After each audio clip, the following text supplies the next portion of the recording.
Hello everyone. आज का हमारा टॉपिक है triangle law of vector addition. Triangle law of vector addition क्या कहता है?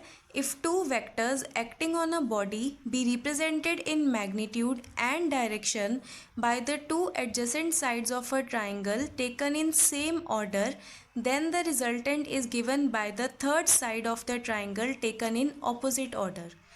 लेट इट बी कि हमारे पास दो वेक्टर्स हैं, कोई भी एक ए वेक्टर है और एक बी वेक्टर है, और हमने उन दोनों वेक्टर्स को रिप्रेजेंट किया है दो एडजेसेंट साइड्स ऑफ ट्राइंगल से।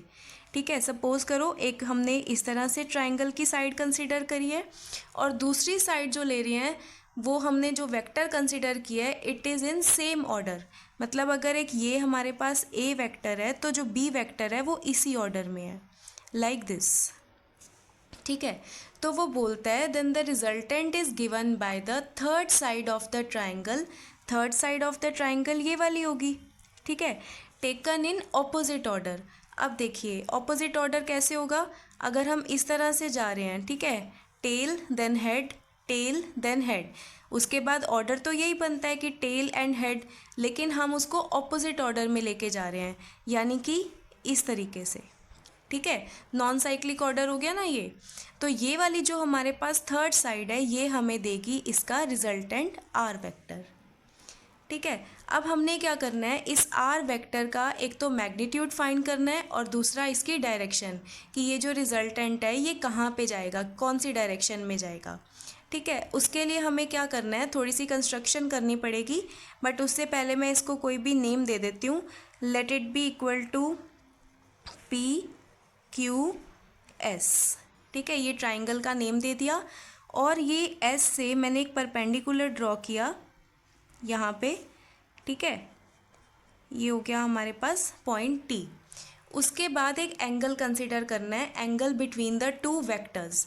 अब वो जो एंगल होगा ना ये हमें आउटवर्ड कंसिडर करना है, मतलब एक वेक्टर ऐसे जा रहा है एक ऐसे जा रहा है, तो ये वाला जो एंगल है ना इसे कंसिडर करना है।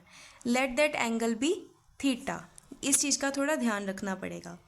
अब देखिए ये जो हमारे पास अब एक ट्राइंगल बन रहा है पी टी एस, ये एक राइट एंगल ट्राइंगल है, और राइट एंगल ट्राइंगल के अंदर हम लोग क्या कर सकते हैं, पाइथागोरस थ्योरम अप्लाई कर सकते हैं। So in triangle P S T, तो पाइथागोरस थ्योरम क्या कहती है, H square equals to B square plus P square. 90 के सामने H, then perpendicular and base, तो ये क्या बनेगा हमारे पास, पी एस का square equals to S T का स्क्वायर प्लस पी टी का स्क्वायर। ठीक है, अब देखिए पी एस क्या है हमारे पास, यहाँ पे गलती होने के चांसेस होते हैं, बच्चे लिखते हैं यहाँ पे आर वेक्टर, बट हम लोग यहाँ पे सिर्फ साइड की बात कर रहे हैं, इट्स ओनली मैग्नीट्यूड, इसीलिए यहाँ पे आर वेक्टर ना आके क्या आएगा, सिर्फ आर स्क्वायर। ठीक है, आर और उसका स्क्वायर है इसीलिए यहाँ स्क्वायर लगाया। देन एस टी, हमें इसकी वैल्यू पता ही नहीं है, तो एस टी का whole square plus P T का होल स्क्वायर, पी टी की वैल्यू भी नहीं हमें पता थी। ठीक है, अब क्या करेंगे, R square equals to S T का स्क्वायर प्लस पी टी को मैं इस तरह से ब्रेक कर सकती हूँ, P Q plus Q T. ठीक है, P Q plus Q T का होल स्क्वायर। अब देखिए क्या क्या पता है हमें, R square equals to S T की वैल्यू हमें नहीं पता थी, प्लस पी क्यू, ये कितना है, ए वेक्टर नहीं ओनली ए, प्लस क्यू टी की वैल्यू हमें नहीं पता, उसका स्क्वायर। ठीक है, तो अब हमारा एम क्या हो गया, यहाँ से हमें एस टी की वैल्यू और क्यू टी इन दोनों की वैल्यूज़ जो है वो फाइंड करनी है। Late it B equation number 1। अब एस टी और क्यू टी के लिए देखो क्या करोगे, इसके लिए हम एक छोटा वाला ट्राइंगल कंसिडर करते हैं एस क्यू टी। ठीक है, एस क्यू टी के अंदर हम लोग यहाँ ट्रिग्नोमेट्री यूज़ करते हैं। एस टी के लिए देखो हमें क्या गिवन है, 90 के सामने होता है एच, थीटा के सामने होता है परपेंडिकुलर, मतलब एच हमें गिवन है और सपोज मुझे अभी एस टी फाइंड करना है यानी कि परपेंडिकुलर, तो पी और एच का रिलेशन हमें देता है साइन।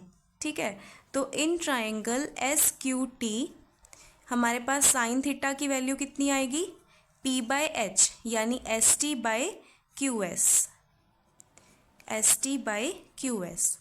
ठीक है, अब sine theta will be equal to S T find करना है और क्यू एस की वैल्यू हमारे पास कितनी थी, बी। राइट, अब यहाँ से हमारे पास एस टी की वैल्यू कितनी आएगी, S T will be equal to B sine theta. इसको रखते हैं संभाल के। उसके बाद हमें क्या फाइंड करना है, क्यू टी। अब देखो क्यू टी क्या है हमारे पास, बेस है और एच हमें गिवन था। बी और एच का relation is given by cos theta, तो cos theta is equal to क्या बनेगा हमारे पास यहाँ से, Q T by Q S. ठीक है, तो क्यू टी की वैल्यू कितनी आएगी, क्यू एस कॉस थीटा, और क्यू एस कितना था हमारे पास, बी, तो Q T equals to B cos theta. आगे दोनों वैल्यूज़ एस टी और क्यू टी की। अब हम ये दोनों वैल्यूज़ फर्स्ट इक्वेशन में करते हैं पुट। तो first equation implies R square equals to S T की जगह पे बी साइन थीटा इसका whole square plus A plus Q T की जगह पे बी कॉस थीटा इसका होल स्क्वायर। इसके बाद देखिए आर स्क्वायर इक्वल्स टू, इसको ओपन करें, B square sine square theta plus उसके बाद ए प्लस बी का होल स्क्वायर यानी A square plus B square plus 2ab, यानी ये बना A square plus B square मतलब B square cos square theta plus 2ab यानी कि 2ab कॉस थीटा।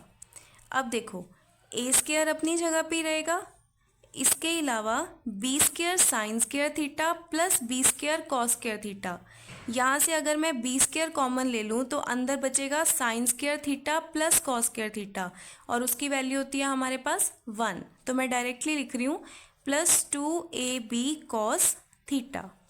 ये आ गया आर स्क्वायर, और अगर हमें आर फाइंड करना है तो it will be equal to square root of A square plus B square plus 2ab cos theta. ये हमारे पास आ गया रिजल्टेंट का मैग्नीट्यूड।